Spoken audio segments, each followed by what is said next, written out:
Good morning. നമുക്ക് ഇന്നൊരു lunch ബോക്സും ടിഫിൻ ബോക്സും റെഡിയാക്കിയാലോ? ഏബിലോട്ടിന് വേണ്ടിയാ കേട്ടോ.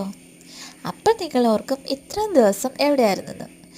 പഴയ ഫോണിൽ നിന്ന് പുതിയ ഫോണിലോട്ട് യൂട്യൂബ് ചാനൽ റിക്കവറി ചെയ്തെടുക്കാനുള്ള തത്രപ്പാടിലായിരുന്നു ഇത്രയും ദിവസം.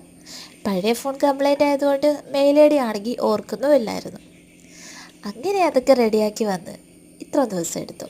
ഒരു തോരൻ ഒരു മുട്ട ചിക്കിയതും ആട്ടോ ഏബിലോട്ടിന് ഇഷ്ടം ചോറിൻ്റെ കൂടെ. പിന്നെ ആ കൂട്ടത്തിൽ സ്നാക്സായിട്ട് പക്കാവടയും പീസ് കേക്ക് അവൻ്റെ ഏറ്റവും ഫേവറേറ്റ് ആട്ടോ. ചോറാണെങ്കിൽ കുറച്ച് മാത്രമേ അവർ വയ്ക്കാറുള്ളൂ.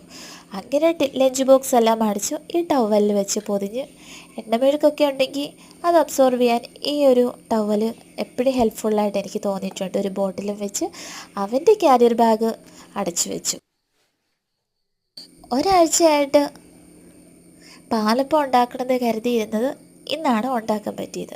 പാലപ്പത്തിൻ്റെ മാവ് ഞാൻ അത്യാവശ്യം കുറച്ച് ദിവസത്തേക്ക് വേണ്ടി അരച്ച് ഫ്രിഡ്ജിൽ വെക്കാറുണ്ട്. അത് നന്നായിട്ട് ഇളക്കി പാലപ്പത്തിൻ്റെ ചട്ടിയിലോട്ട് ഈ തവി വെച്ച് ഒഴിക്കുക ചെയ്യുന്നത്.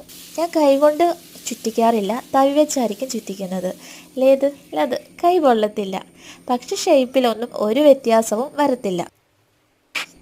പക്ഷെ നല്ല അടിപൊളി പാലപ്പം കേട്ടോ. പിന്നെ പണിയൊക്കെ കഴിഞ്ഞ് പുറത്തിറങ്ങി നോക്കിയപ്പം ചെറിയ മഴയല്ല, കുറച്ചൊരു ഇമ്മടി വലിയ മഴ. ചെടികളും ഒക്കെ നോക്കി.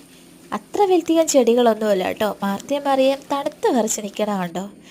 ഏവലൂട്ടനാണെങ്കിൽ ഇന്നും പതിവിലും നേരത്തെ എഴുന്നേറ്റിട്ടുണ്ട്. അല്ലെങ്കിൽ എത്ര വഴക്കുണ്ടാക്കിയാലും എഴുന്നേക്കാത്ത ആളാണ്. പിന്നെ ഈ റൂമിൻ്റെ മുകളിൽ ജനലിൽ കൂടെ ഈ പാടത്തോട്ട് മഴ പെയ്യുമ്പോൾ നോക്കുന്നത്. ഈ പാടം എനിക്ക് ഓൾറെഡി ഒരു വീക്ക്നെസ്സാണ്. അപ്പോൾ ഈ മഴ പെയ്യുമ്പോഴോ ആ കൂട്ടത്തിൽ ഞാൻ ഇവിടെ വന്ന് നിൽക്കുമ്പോഴത്തേക്കും ഇവിടെ എന്താ വലിയ സംഭവം എന്നറിയാൻ ഏവലൂട്ടിന് വന്ന് നിൽക്കാറുണ്ട്. ജനലുകളൊക്കെ തുറന്നിട്ട് ഈ ചെടി വയ്ക്കുന്ന സ്പേസ് ഞാൻ ക്ലീൻ ചെയ്തിട്ട് ഇട്ടിരിക്കുക കേട്ടോ. ഉടനെ തന്നെ അവിടെ കുറച്ച് ചെടികൾ വയ്ക്കണം. ഇവരാണെങ്കിൽ നോക്കുന്നത് ഈ JCB. കുട്ടികൾക്ക് പൊതുവെ JCB ഒരുപാട് ഇഷ്ടമല്ലേ. ഞങ്ങളുടെ വീഡിയോയിൽ ഞങ്ങൾ റോഡിന് വേണ്ടി ചെയ്ത സ്ട്രൈക്ക് നിങ്ങൾ കണ്ടതല്ലേ. ആ സ്ട്രൈക്കിന് ഒരു ഫലം കണ്ടെത്തി. അങ്ങനെ ഏബിലൂട്ടൻ്റെ വണ്ടി വന്നു. ഏബിലൂട്ടൻ ബസ്സിൽ കയറി ടാറ്റയൊക്കെ പറഞ്ഞ് ഞങ്ങൾ ഇന്നത്തെ